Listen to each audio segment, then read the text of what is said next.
Alienation is the gift or sale of real property, whether that property be acquired or passed through inheritance.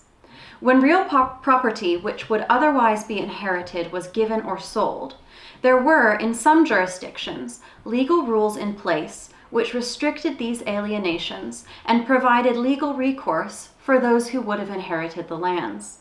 One such process, known as redemption, allowed relatives, and in some cases lords, to reclaim the alienated lands for the same amount of money as they were purchased for, usually within a year and a day of the point of sale. There were, however, restrictions in place which strictly confined the degree of kinship of the person pursuing redemption of the alienated lands.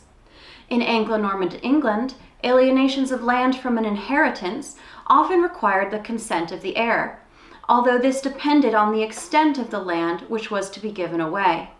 By the 13th century, however, English law recognized the right of the holder of a fee simple, or in other words, the holder of an estate in land as close to absolute ownership as was possible, to alienate their land as they pleased, and the consent of the heir was no longer required.